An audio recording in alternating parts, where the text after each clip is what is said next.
Olá, o meu nome é Caetano Xavier e sejam bem-vindos ao podcast de Fidelidade Studio. Mas isso tem saída? Veio de Portimão para Lisboa estudar jornalismo.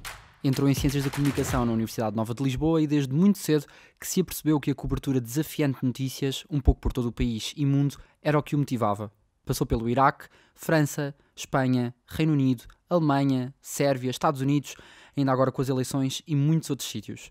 Acompanhou a crise dos refugiados em 2015 e 2016 e já passou de fotojornalista promissor para um profissional afirmado na área. Mas na decisão de estudar jornalismo, será que lhe perguntaram se isso tinha saída? Olá, João Porfírio. Olá. Bem-vindo aqui ao Fidelidade Studio, ao podcast Mas Isso Tem Saída. De certeza que te disseram isso. Claro que sim. De certeza que... Várias vezes, a começar pela minha mãe e a acabar outra vez na minha mãe. Que é um pânico, não é? Exato. Tipo, vais mesmo ser jornalista? Sim, e mais do que jornalista, fotojornalista, não é? Exato. Que é uma área do jornalismo com poucos profissionais em relação aos redatores, que só escrevem, muitíssimo menos vagas, e depois a fotografia no seu todo, há uma grande precariedade à volta dessa área. E sim, essas perguntas começavam na minha mãe e acabavam outra vez na minha mãe. Mas é que tem graça porque nós agora, parece que pelo menos a globalização da fotografia, pelo menos nessa altura, não era tão grande como é agora, não é? Hoje em dia quase qualquer pessoa há o cidadão repórter, praticamente, não é? E quase qualquer pessoa tira fotografias e acaba por documentar um bocadinho coisas. Na altura, quando tu entraste em jornalismo, não era uma realidade tão forte, se calhar, pois não? Não era tão forte, mas a precariedade nessa área, no jornalismo e mais propriamente no fotojornalismo, era já bastante grande. Tinha havido há pouco tempo reestruturações no grupo do DN, JN, TSF, nesse grupo grande de comunicação social em Portugal. Tinha havido também há pouco tempo uma grande reestruturação e enormes despedimentos no grupo de comunicação social do Sol e do I. Uhum. Portanto, havia aqui uma carga bastante negativa dentro do panorama da comunicação social em Portugal. Esse panorama ainda não melhorou substancialmente, acredito que está a melhorar e que vai melhorar cada vez mais, mas sim, havia essa carga negativa de que os ordenados dos jornalistas, por tradição, eram ótimos ordenados. Há bastantes anos eram ótimos ordenados, desde há anos para cá tem vindo a descer a pique,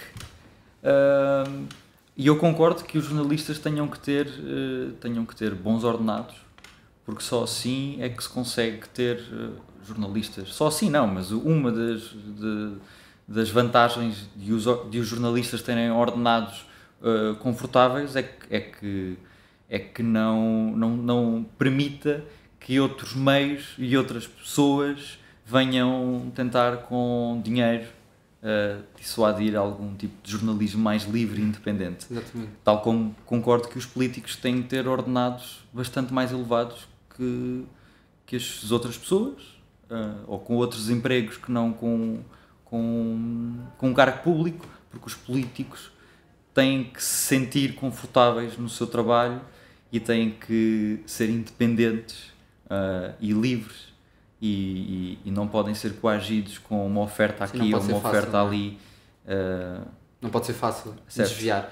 E eu lembro-me de uma professora minha, quando eu também estive em Ciências da Comunicação, uma certa altura da minha vida, que dizia, se não houver investimento no jornalismo, tu vês só parte da verdade. Porque se tu não investires, não é? E é incrível, certo. Eu acho que muitas vezes nós não pensamos nisto, que é, se tu investires menos, aquilo que tu vês não vai ser a big picture, não é? Acaba sem dúvida. Aliás, a começar agora pela pandemia que estamos a viver, não é? Há vários pontos que os jornalistas podiam estar a ir que não vão, porque não há capital, as empresas de comunicação social não esbanjam dinheiro como esbanjavam há uns anos, não é? E não se está a ir aos pontos, ou não se está a ir a todos os pontos, ou aos pontos que se devia ir para explicar às pessoas, de facto, o que é isto, o que é que está a acontecer. O sítio onde eu trabalho tem tentado fazer isso ao mais alto nível e bem, penso eu. Fomos aos Estados Unidos, fomos à Suécia agora, que se não Sim. o país europeu mais controverso no combate à Claramente. pandemia. Fomos lá, fomos explicar às pessoas O que é que está mesmo a acontecer, Exato, não é? Porque exato. a desinformação na Suécia também é assustadora. É brutal. Daquilo que acontece na Suécia e que chega aqui, não é? que chega aqui, exato. Portanto, mas nós não fomos a todos os países onde isto está a acontecer, não é? E fomos à Suécia porque é o país mais controverso, mas deveríamos ir A tantos mais. Certo. A tantos mais sítios. Mas vamos voltar aqui atrás, vamos voltar aqui ao momento em que tu... Porque eu quero mesmo saber como é que tu pensaste, eu quero ser fotojornalista, ou seja, antes, estavas tu em Portimão, a passar numa qualquer praia, não sei bem, e na praia do Val, que eu julgo que seja uma praia lá, é? É, a minha praia não é a minha favorita, mas está lá. Mas foi que eu me lembrei, João. Está tudo bem, está tudo bem. Foi que eu não disse Foi a a da praia onde Rocha. eu cresci, foi a praia onde eu cresci. Vês? Portanto, Eu não disse a da Rocha, eu tentei, não vais ao óbvio. Estás a Não, ver? ainda bem E que não não. fui ao óbvio. Portanto, estavas tu em Portimão a pensar o que é que eu vou fazer à minha vida e como é que surge primeiro, pelo jornalismo ou pela fotografia? Bom, eu não cheguei a essa fase de estar na praia a pensar o que é que vou fazer, porque a minha decisão de saber já o que é que queria ser veio muito antes da altura da nossa vida em que paramos para pensar no que é que queremos ser. Ok. Não sei se me soube Sim. explicar bem. Isto para dizer palavras mais baratas, que desde muito cedo sempre quis fazer isto, ser fotojornalista. Porquê? Desde muito cedo que eu gosto muito de fotografia, máquinas pequeninas, aquelas digitais, desde sempre tirei fotografias às visitas de estudo que nós íamos fazer com a escola. Eras aquela portanto, pessoa tipo, que fazia tirava sempre o fotos. vídeo das férias. Os vídeos não, mas as fotos Ok. sim. As E fotos. fazias Os um vídeo vídeos. animado com fotografias. Estás Certo, a isso ver sim, isso sim. aquele tipo dos recuerdos. Poupei imenso dinheiro em prendas de anos com incrível. isso. Mas sim, desde muito cedo, porque sempre que fotografei com essas máquinas mais pequenininhas e aquelas máquinas de bolso. E depois aos 15 anos a minha mãe ofereceu-me a primeira máquina reflex, aquelas pretas em que a objetiva tira-se e põe-se. Ok. Um avanço, não é? Aquele... Exato. E pronto, desde aí comecei a fotografar os eventos que estavam a acontecer em Portimão, os eventos desportivos, culturais, e depois logo, 2, 3 meses depois, comecei a publicar fotografias no jornal regional, o Jornal do Algarve, e desde aí percebi que o fotojornalismo era aquilo que eu queria, era contar histórias, era fazer retratos a pessoas, entrevistas. Logo daí percebi, ainda tentei não ir por aí, tipo, fotografar as minhas amigas, fotografar batizados, casamentos. tentaste, ok. Tentaste comercializar-te. Exato, não correu bem, ainda bem. Rapidamente percebi que não tinha absolutamente jeito nenhum para isso. Mal de finalistas também, da escola, claro. E pronto, percebi que o fotojornalismo era aquilo que eu queria fazer e desde muito cedo, ainda no secundário, comecei. Eu lembro perfeitamente, um dos momentos mais felizes na minha vida foi terem-me ido buscar ao secundário. Estava eu no 11º, 12º ano. Foram buscar num carro caracterizado do jornal. Então toda a gente à porta da escola viu. E tu lembras de pensar, ok, isto é Isto é sério, mesmo não é? sério. Isto é mesmo sério. É verdade. Isto é sério.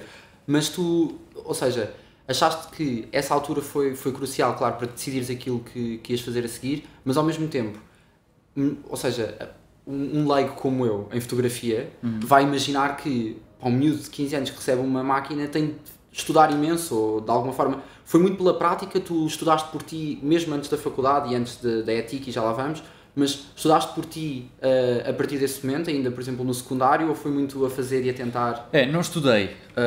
Não estudei nessa altura, não estudei fotografia. O que eu fiz foi juntar-me e colar-me a pessoas Mais experientes e ia aos sítios com elas e metia conversa. Aliás, eu conheço bastante pessoas neste meio porque tenho bastante lata e olha, sou esta pessoa e sou bem novo, portanto estás aqui, tens a obrigação moral de me ajudar. Deixa-me O que é que está a acontecer? Como é que eu faço isto? Não neste sentido, mas pedi ajuda, sempre fui humilde a esse ponto de pedir ajuda. Olha, não sei fazer isto, como é que se faz isto? E caí no goto de algumas pessoas, as pessoas engraçavam comigo e pronto, foi aí. Essa primeira fase foi assim, as pessoas ensinavam-me e pronto. E depois os meus estudos, como eu já tinha já sabia que queria jornalismo e fotojornalismo, fiz os meus estudos no secundário já para isso. Ainda ponderei a ir para um curso profissional de fotografia, e depois ia cingir muito, ia estreitar muito à fotografia. Sim. E eu queria alargar ao jornalismo. Claro. Portanto, então fui para Línguas e Humanidades, não é? Fiz o 12º em Línguas e Humanidades, e depois sim, quando saí da faculdade, vim para Lisboa, estudar fotografia, estudar jornalismo, comunicação social, e aqui foi a explosão, porque consegui juntar as duas coisas, e desde muito cedo comecei a trabalhar, comecei a estagiar, ainda a estudar, que foi uma coisa bastante complicada de gerir. Nós já lá vamos, porque tu, imagina, entras na faculdade, entras em Ciências da Comunicação e entras com uma vontade enorme de fazer acontecer, não é? Porque já tinhas, eu imagino que um miúdo que sabe desde sempre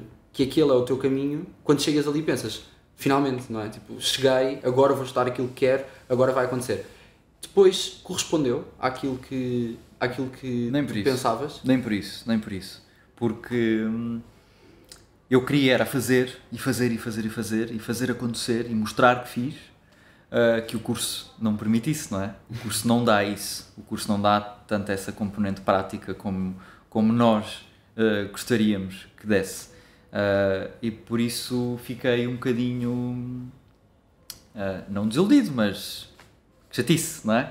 Sim, aquele primeiro ano, não é? Exato. Teoria da comunicação e filosofia, de repente. Isso. Muito marranço e muitos livros, e então fiquei um bocadinho desiludido, e com isso complementei com a ETIC, que é altamente prático, do início ao fim, e portanto, o balanço foi... E em que altura é que foi no começaste? Segundo ano.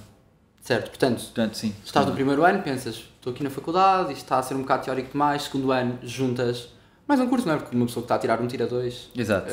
Porque não é? Foi isso. E a partir daí, sentiste que já havia um complemento maior entre, se calhar, uma carga mais teórica daquilo que te dava o curso e uma carga mais prática? Porque eu acho que há imensas pessoas, e isto é uma coisa importantíssima de nós falarmos, e importantíssima de falarmos neste podcast em específico, porque estamos ligados aos percursos universitários. Há imensas pessoas que se desiludem com a escolha quando chegam à faculdade, não é? Pensam, eu sempre quis ser jornalista, entrei em Ciências da Comunicação, de repente levei com imensas cadeiras que não eram nada aquilo que eu estava à espera e desmotivam completamente. E eu acho que, o que é que tu sentes em relação a isto? Eu acho que se calhar falta um bocadinho também pensarmos a longo prazo e pensar, ok, há coisas que às vezes têm de ser feitas e feliz ou infelizmente faz mais ou menos sentido nós termos de ter uma licenciatura para desempenhar certas e determinadas funções, mas se calhar pensarmos um bocadinho a longo prazo, não é? Para aquelas pessoas que estão muito perdidas no primeiro ano. Sim, sem dúvida, porque obviamente que o curso não é do início ao fim nunca aquilo que nós vamos querer fazer da vida, não é? E o curso dá-nos pilares para que consigamos fazer depois outras coisas além fronteiras, não é? E eu senti-me, de facto, bastante desmotivado e senti-me que não estava a fazer aquilo que queria, e por isso tentei compensar isso com outra coisa, indo à procura de um curso mais prático, onde eu fotografasse e estudasse fotografia do início ao fim e complementasse com os meus estudos jornalísticos, e aí consegui fazer um balanço bastante equilibrado, passa a redundância, de duas áreas que eu gostava muito e que eu queria muito, e ok, agora vou estar a estudar imenso, mas ok, amanhã vou conseguir fotografar imenso. Okay. E aí assim consegui fazer esse equilíbrio, que acho que foi fundamental, porque provavelmente não tinha corrido bem. Daí até ganhar coragem para a exposição incrível que tu fazes ainda durante os estudos. Qual é o passo? Porque, outra vez, nós recebemos neste podcast pessoas que eu acho interessantíssimas nos percursos delas, e que muitas vezes foi um bocadinho de coragem, um bocadinho de sorte, um bocadinho de alguma coisa que saltou e fez com que o percurso delas se tornasse verdadeiramente marcante. E se calhar, corrijo-me se eu estiver errado, se calhar foi o primeiro momento marcante da tua carreira profissional? Não foi o primeiro, mas foi o primeiro que eu fiz na capital, e isto para quem vem de fora, para quem não é de Lisboa, tem uma carga bastante forte. Provavelmente quem é de Lisboa não sente isso, mas eu fiz a minha primeira exposição quando comemorei os 18 anos em Portimão, e depois, um ano depois, fiz a primeira exposição em Lisboa, no metro de Lisboa. Tive fotografias espalhadas por várias estações de metro por toda a Lisboa, tinha 19 anos na altura. E como é que isso aconteceu? Foi um projeto que eu fiz com uma amiga minha sobre sem-abrigo, pessoas na qualidade de sem-abrigo, e nós fazíamos uma pergunta a essas pessoas que era o que é que o projeto chamava Sempre Quis Ser. E nós fazíamos uma única pergunta às pessoas que era o que é que sempre quiseram ser e que não foram. E as respostas eram inacreditáveis e super curiosas. E as pessoas escreviam numa ardósia aquilo, com giz, à mão, o que é que gostavam de ter sido. E o intuito da exposição não era que as pessoas se deslocassem a uma galeria ou a um museu para irem ver essas fotografias, era que essas fotografias barrassem na cara delas, quando elas menos estivessem à espera, do tipo, bolas, esta pessoa tinha o sonho de ser médica e agora vive na rua. Podia ser eu, que estou aqui a estudar para médico e estou farto disto. A mesma coisa para enfermeiros, futebolistas, jornalistas.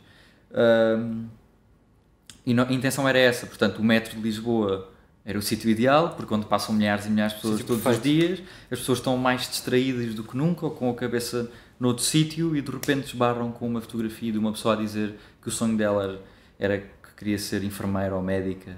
E muitas vezes preocupamos-nos muito com o agora e com a minha vida agora é uma porcaria e estou altamente desmotivado ou desmotivada com isto, mas acho que as pessoas devem pensar que, ok, eu estou a fazer isto para chegar daqui a uns tempos a um determinado ponto, que é esse ponto que eu quero chegar. E a vida não é um mar de rosas, não é? Nós não podemos fazer aquilo que queremos a vida toda, portanto há sacrifícios que temos que passar, e essa exposição foi o início de eu ter esta filosofia de vida. E de querer chegar a um ponto? Querer chegar a um ponto de ser um fotojornalista a trabalhar no mercado, fixo no mercado, com um nome no mercado, e foi a primeira porta, a primeira janela que se abriu para isso. Tu há bocadinho falaste do sentido de oportunidade, de aprender com alguém que podia ter algo para ensinar e de estar completamente aberto a isso. Tu não só estiveste aberto a esse. Eu acho que é determinante quando nós sabemos que agora isto é uma iniciativa liberal de repente, mas de repente passa aqui o... Mas eu acho que nós, quando não vemos as oportunidades ou quando não temos as oportunidades, podemos criá-las. E à parte disto ser um bocadinho iniciativa liberal, eu acredito que isto seja aquilo que muitas vezes nos rege e muitas vezes aquilo que nos faz ser diferentes, não é? Atingir alguma diferença. Sim. E tu, tenho de ir aqui a este lado, que foi muito cedo, percebeste que começar a trabalhar e começar a criar portfólio e começar a ir para o terreno era essencial. E isso aconteceu durante os teus estudos. Sim, sem dúvida, porque eu costumo dizer isso, agora já estou ao contrário, já tenho estagiários, já sou orientador de estágios de outras pessoas e repito isto várias vezes. Ninguém contrata um fotógrafo ou um fotojornalista por ter os melhores cursos de fotografia ou fotojornalismo ou jornalismo do mundo. Se me aparecer uma pessoa para eu contratar com os melhores cursos de fotografia do mundo, mas com um portfólio péssimo, ou razoável, e ter uma pessoa com um portfólio inacreditável e ter o 12º ano, eu vou contratar, sem sombra de dúvidas nenhumas, a pessoa que tem o 12º ano, ou que tem um curso na faculdade de enfermagem, uma coisa que não tem nada a ver, mas tem um portfólio inacreditável. Portanto, eu não quero saber de todos os cursos incríveis que pode ter, eu quero é que a pessoa me mostre trabalho que foi feito nessa área. E acho que é um bocadinho, penso eu, que devia ser a filosofia. Sei que nem todas as áreas profissionais podem se reger por este tipo de critério, não é? Um médico, sim, um médico não pode chegar lá, tipo, eu curei esta pessoa e esta pessoa, não é? Só ótimo em cirurgia. Certo. Ninguém abre corações como eu. Mas nestas áreas na área do jornalismo e do fotojornalismo é bastante. E tu podes mostrar, mesmo que ninguém te tenha pedido que tu fizesses isso. Ninguém me pediu para eu fazer as coisas todas que apresentei no meu primeiro portfólio. Ninguém me pediu, ninguém me pagou para aquilo. Mas eu senti que tinha que fazer para mostrar. Eu podia chegar lá a dizer: estudei aqui, e agora? E então? Tu podes ter os cursos, podes ter os melhores cursos de fotojornalismo. Sim, mas de ninguém te pagar. para tu mostrares um portfólio, ao teu portfólio cobrir a crise dos refugiados pago por ti, vai aqui uma ligeira distância, não é? E isto acontece em 2015. Sim. E isso aconteceu. Vais-me falar sobre isso porque... Isso aconteceu depois de eu começar a estagiar na agência Lusa, em 2015. Eu pedi, e o processo de pedir foi bastante complicado, ou de pedir para estagiar. Eu fui 7 vezes à agência Lusa pedir o estágio. Querias muito estagiar na agência Lusa? Queria muito. E depois, as primeiras vezes, é aquela coisa de deixa aqui, recepcionista, deixa aqui que nós entregamos ao editor. Fui lá 6 vezes e nunca mais me ligavam. E a altura em que eu queria estagiar, e depois eu fui exigente a esse ponto, a altura em que eu queria estagiar estava a aproximar-se, já explico porquê, e eu disse, eu não saio daqui enquanto não chamar o editor, e não saí, o editor depois acabou por me chamar. E eu queria muito estagiar em agosto, setembro e outubro de 2015, porque eram as eleições legislativas, certo, as últimas. sim. E porquê? Porque eu queria acompanhar as eleições legislativas enquanto fotojornalista estagiário. E por isso queria estagiar aí, estava-se a aproximar essa fase. E eu pensar, vou queria ir à Lusa pela 6ª vez esta semana. Exato, eu queria mesmo começar a estagiar nessa altura, porque é uma altura bastante forte politicamente, e eu adoro política, portanto, era uma ótima altura para estagiar. Entretanto, durante o estágio, explode a crise de refugiados. Refugiados tentam entrar em massa por via marítima e terrestre na Europa, pela Grécia, pela Macedónia, pela Sérvia, e de repente o mundo todo começa a falar disto, os noticiários começam a abrir todos os dias com notícias daquela zona do mundo, e eu decidi, fui à minha conta, e tenho 300 euros, trabalho numa loja, que eu entretanto comecei a trabalhar numa loja para pagar os estudos e a faculdade e a casa e tudo. E mais alguma coisa? Trabalho numa loja, estudo, portanto, os estudos é o mais fácil. Liguei à minha patroa, expliquei, a minha patroa era a melhor patroa deste planeta, expliquei-lhe, ela sempre soube o meu sonho, eu fui contratado e disse, isto é temporário, eu estou a juntar dinheiro para o meu sonho, não te preocupes. Expliquei-lhe, ela percebeu, e depois cheguei à parte que achava que era a mais fácil, cheguei à agência Lusa e pedi, bem, eu vou, vocês têm que me ajudar. Não, tu és estagiário, não tens seguro de trabalho, portanto não, o máximo que podemos fazer é permitir que tu suspendas o teu estágio durante 15 dias. E ok.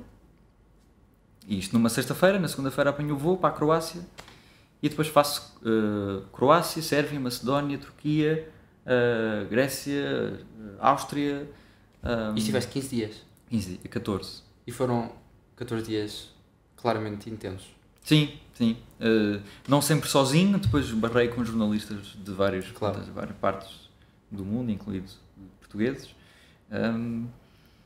E pronto, foi uma experiência incrível, com 20 anos. Eu não sei onde é que tinha a cabeça. Eu também não sei onde é que tinhas a cabeça. Para me meter numa coisa destas. Não, os 300 euros não chegaram, não é? Como é evidente. E aos 300 euros? Isto é o meu lado economista, que tenho de ir... O que é que aconteceu, não é? Como é que isso... O que aconteceu foi que me pré-endividei. Não, mas depois ficou tudo bem, porque depois vendi o trabalho. Sim. Estou a brincar, não me pré-endividei coisa nenhuma, mas vendi o trabalho e depois a venda do trabalho conseguiu comatar as falhas no orçamento. Mas sim, foi assim a primeira loucura que fiz. E depois voltei a Lisboa e acabei o estágio na Lusa e entrei automaticamente numa vaga que abriu no Sol e no I. E nesse momento já te foi permitido, já te era permitido no início de tudo, tu contares as histórias por fotografias, como, sei lá, como nós devemos a fazê-lo constantemente agora? Quando é que houve esse... É fácil tu chegares, afirmares como fotojornalista e darem-te confiança neste momento em Portugal e nas publicações portuguesas para conseguires mostrar aquilo que tu vales? A única arma que eu tive e tenho a meu favor é o facto de ser bastante persistente e querer sempre mais. E obviamente não é fácil para uma pessoa que começa, mas também não foi fácil para mim, não é? Eu não tenho absolutamente ninguém na minha família nunca sonhou ser jornalista, portanto eu não conheço ninguém que seja jornalista, não conhecia ninguém que fosse jornalista, não tenho amigos jornalistas, agora são todos, não tenho ninguém que não seja jornalista, que também é uma coisa péssima da profissão, não é? Sim, não é? Tudo à volta é trabalho. E perdi-me na pergunta. Perdeste a pergunta? Perdeste a pergunta, nós passamos para a próxima. Perdi-me, mas acho que pronto, respondi. Respondeste, claro que sim. Eu ia claramente ao facto de também ter aberto um bocadinho o apetite, essa viagem, para depois tu teres feito na introdução. Eu literalmente cortei na introdução mais de metade da lista dos países onde tu estiveste, porque era complicado e ficámos só aqui a enunciar países do mundo. Abriu-te muito o apetite para depois todas as reportagens e tudo aquilo que tu virias a fazer fora de Portugal? Assim, fazer reportagens fora de Portugal tem sempre um impacto, enquanto jornalista, bastante grande, porque geralmente são histórias que mexem não só com o nosso país, mas que mexem com os países em causa, não é? E mexem com milhares e milhões de pessoas. E se isso acontece, quando nós somos enviados especiais, que é assim que é todo um nome, não é? É verdade. É todo um nome. É verdade, em Sueco. Especial, é o nosso enviado especial em Nova Iorque. Quando nós somos, é assim no jornalismo que se trata, quando nós somos enviados especiais a um determinado sítio, obviamente que esse trabalho tem uma importância que os que façamos em Portugal não tenham. Eu, aliás, os trabalhos mais importantes da minha vida fiz-los cá e ainda bem que os fiz. Mas sim, tem uma importância bastante grande por várias razões. Por razões económicas, porque o jornal está a investir milhares de euros na tua viagem e no teu trabalho, porque o teu trabalho vai ter uma dimensão e uma visibilidade absolutamente gigantesca, não é? E depois, a responsabilidade que existe em todos os trabalhos jornalísticos, que é fazer um trabalho jornalístico sério e livre e responsável, não é? E, portanto, não digo que fazer reportagens lá fora tenha muito mais responsabilidade do que fazer cá dentro. Tem mais esse ponto do... Bolas, estou aqui... Estou longe de casa, vou trabalhar 24 horas, é uma desvantagem trabalhar no estrangeiro. Tenho menos contactos, provavelmente. Exato, menos contactos. Os contactos muitas vezes são feitos previamente. Previamente, sim. Não acontece, imagina, se nós formos para Beirute, onde houve a explosão, não é? E não há contactos prévios, não é? É ir e pronto, e olha, logo se vê. Mas sim, ir para o estrangeiro tem essa conotação um bocadinho mais pesada, mas não considero que seja muito mais pesada, porque os trabalhos que se faz aqui são bastante importantes e às vezes até mais importantes porque dizem mais às pessoas que mais nos leem. É verdade. Portanto, é verdade. E já lá vamos a um que é um dos meus preferidos, mas antes nós estávamos aqui a falar de imediatismo e de... ou seja, de deslocações e imediatismo e muito daquilo que também tem de ser comunicado no momento. E eu tenho uma história que já lá vou, porque tenho uma história engraçada. Só que aqui no meio do imediatismo e da digitalização, e no meio dos seguros e na fidelidade, que é aqui a nossa casa, que tem mais de 200 anos de história, tem sido dados passos largos no online e na digitalização, e tanto no website como também a nível das apps, por exemplo. Eu acho que é algo que nós devemos realçar aqui neste episódio. Fica aqui realçado estes passos da fidelidade neste sentido. E isto fez-me lembrar uma história. Estou a falar com o Luís Pedro Nunes há pouco tempo sobre aventuras de jornalismo, e ele estava-me a contar que fez há muitos anos reportagens em Angola e na altura, sem digitalização, o processo da história chegar até Portugal, sim, era um bocadinho jogar ao telefone estragado. Era, portanto, escrever num papel e depois ir até Luanda para conseguir passar aquilo por telemóvel, aquilo que tinha acontecido. Portanto, aí já se tinha perdido. Portanto, só para ir para o papel já se tinha perdido um bocadinho do imediatismo. Depois chegar a Luanda, etc. De Luanda, telefone para Portugal, para depois passar para a redação. Bem, sim, uma loucura. Pânico. A ti já te aconteceram pânicos destes? Claro que noutro contexto, não é? Mais século XXI. Certo. Mas noutro contexto, pânicos destes estando fora? Sim, não em situações muito agradáveis. Incêndios, por exemplo, quando não há rede telefónica nem ligação à internet, Já acontece bastantes vezes quando estou a cobrir incêndios, não ter meio para comunicar e para dar a notícia e para mostrar o que é que acabei de fazer. Como é que está a volta? É sair do sítio, sair do local, afastar quilómetros e quilómetros do local até encontrarmos rede. Já aconteceu no estrangeiro, não ter rede telefónica, não ter internet, não ter dados móveis e ter que ir para restaurantes e cafés pedinchar Wi-Fi.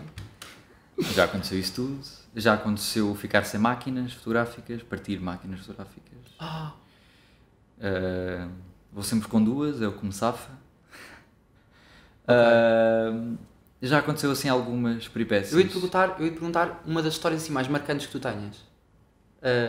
Se há uma coisa, pode ser fora ou dentro, não... Mais marcante nesse sentido de ficar, sem coisas. Podes escolher, estamos num sítio seguro. Bolas, agora apanhaste-me desprevenido. Uma história mais marcante. Sei lá, imagina, com a quantidade de coisas que foram acontecendo, os sítios onde tu estiveste... Não sei, há de haver... Não tem de ser a história mais marcante, eu não quero atribuir-lhe esse peso. Mas eu tenho ótimas histórias, curiosas e interessantes, mas são diferentes assuntos. Então bora, escolhe um. Aquela que está a passar pela cabeça agora. Nenhuma. Mas... Normalmente isto resulta. Não. Normalmente isto resulta. Nenhuma, mas são bastantes, de facto. Mas não basta dizer bastantes. Olha... Estou-me a lembrar agora de uma. Uau. Estados Unidos. Ok. Recente, portanto. Sim. Portanto, eu fui fazer a cobertura das eleições dos Estados Unidos, não é? Tive 18 dias nos Estados Unidos, em vários estados, e num domingo, num domingo, não sei se lembram dessas notícias, de certeza que sim, a polícia matou com alegadamente 10 tiros um homem que alegadamente tinha uma faca na mão no meio da rua, num bairro afro-americano em Filadélfia. Assassinou esse homem no meio da rua e nesse próprio dia começaram a haver motins, manifestações, parte de Filadélfia foi destruída e essas manifestações arrastaram-se para segunda-feira e para terça. Pronto, eu fui às manifestações de segunda-feira, aos motins de segunda-feira e posso dizer que já tive, infelizmente, em algumas situações de perigo, não é? Iraque, os próprios incêndios e isso tudo, mas nunca senti tanto medo da minha integridade física quanto lá, porque as televisões nos Estados Unidos fazem a cobertura destes acontecimentos através de helicóptero, não há jornalistas nenhuns no chão, ou seja, olhar-te nos olhos, é tudo através de imagens aéreas de helicópteros, e eu não sabia disso. E não tinhas um helicóptero? Eu não tinha um helicóptero, não cabia na mala, mas para a próxima já sei. Mas helicópteros mesmo, não são drones, mesmo helicópteros com luzes, com focos de luz potentíssimos a apontar para o acontecimento que eles querem fazer, que eles querem apanhar. Já devem ter visto imagens dessas na CNN, Sky News, pronto.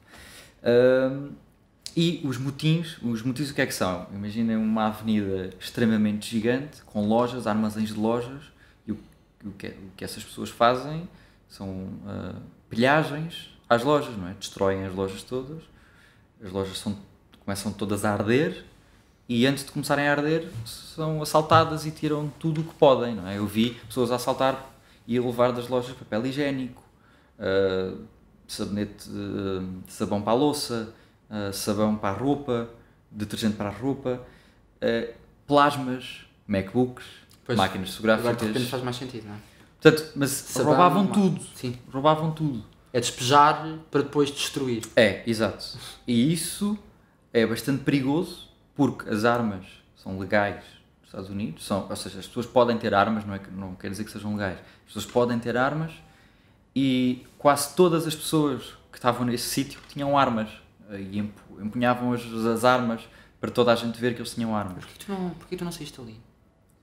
porque tinha que estar ali enquanto jornalista, não é? Mas a polícia, e depois percebi que a polícia, estranhei muito ao início não ver um único polícia, porque a polícia não faz nada naquelas situações, porque é impossível, porque se a polícia entrasse lá, não havia polícia nenhuma no mundo que conseguisse tomar conta da situação. Tomar conta da situação, porque aquilo são milhares e milhares de pessoas a destruir e a assaltar e a arder com milhares e milhares de lojas. Portanto, não havia polícia nenhuma no mundo que conseguisse parar aquilo. Portanto, se a polícia entrasse ali, era guerra civil, era mortos por um lado e mortos por outro. Então o que a polícia faz é afasta-se, fica a ver, literalmente, braços cruzados, aquilo a acontecer, porque não há outra maneira. Deixar aquilo acontecer. E eu não sabia disto, não é? Então atirei-me lá para dentro e algumas ameaças de morte, algumas... senti bastante medo nessa altura porque estava com o meu colega e nós não medimos bem o risco que podia advir dali e a coisa podia ter corrido bastante mal e só saímos de lá quando nos mostraram de facto armas e aí saímos. E percebemos porque é que éramos os únicos jornalistas. Porque é que eram os únicos jornalistas ali. Exato. Fazia sentido que assim fosse. Nós estamos a chegar ao final. Eu gostava de ir aqui para um caminho que também acaba por ser um bocado a base e talvez o denominador comum daquilo que nós estivemos a falar, que é, sendo este podcast e tendo este podcast o nome, mas isso tem saída, há muitas áreas que sofrem com este estigma e que tu próprio admitiste também acabaste por sofrer, deste estigma de porque é que vais para aí, devias ser médico, devias não sei o quê, devias etc. E o jornalismo... se calhar estamos a assistir um bocadinho, não sei se estamos a assistir a aumentar ou a diminuir desta ideia. Primeiro, não sei bem. O que é que tu achas? Não sei, na área do jornalismo? Não sei bem. Não sei responder. Não sei bem se estamos... Porque é uma coisa difícil de medir, porque há empresas que estão a despedir, e não é pouco. E há empresas a contratar, pouco. Portanto, é difícil de fazer essa avaliação. Mas eu tinha um professor que dizia uma coisa, eu estou farto de dizer isto a imensa gente. Tinha um professor que me dizia: não conheço nenhum bom profissional, ótimo profissional, que não tenha emprego. E eu esforcei-me sempre para ser um ótimo profissional, ou perto de ótimo. E pronto, e é isso que tenho feito todos os dias quando vou trabalhar, é tentar ser o melhor possível para conseguir continuar com o meu emprego e ter mais oportunidades, não é? E nessa altura acaba tudo por ter saída, não é? Quando nós nos propomos a ser ótimos. A ser ótimos. Sim, acho que há certas áreas que o mediano não chega, não é? Há áreas a que chega, outras não. Outras só mesmo quem de facto se esforça para ser bom. Entretanto, quem conhece o teu trabalho sabe que tu és ótimo, portanto, nota-se que esse esforço fez efeito. E eu acho que acabas por ser de certeza uma inspiração para muitas pessoas que querem estudar jornalismo e que querem ser fotojornalistas e que querem contar histórias por fotografias. Quem está a ouvir em podcast não consegue ver, portanto, perde essa parte do... Fica só com o áudio, não é? Mas se puderem ir ver aquilo que tu fazes e o teu trabalho, que está um bocadinho por todo lado, não é? Um bocadinho por todo o Observador, um bocadinho por todo o teu Instagram e pelas tuas redes, há trabalho inacreditável e, por exemplo, Pedrógão, para mim, as tuas fotografias de Pedrógão vão ser sempre das fotografias mais marcantes daquela altura e em que se vê mais a verdade daquela altura, penso eu. Espero que sim. E, portanto, parabéns em nome do Fidelidade Studio, olha. Muito obrigado. Obrigado. E obrigado por esta conversa. Obrigado pelo convite.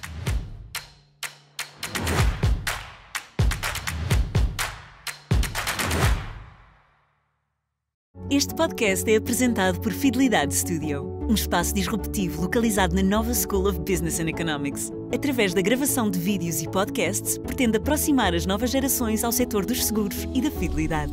Acompanha-nos no Spotify, YouTube e em fidelidadestudio.pt.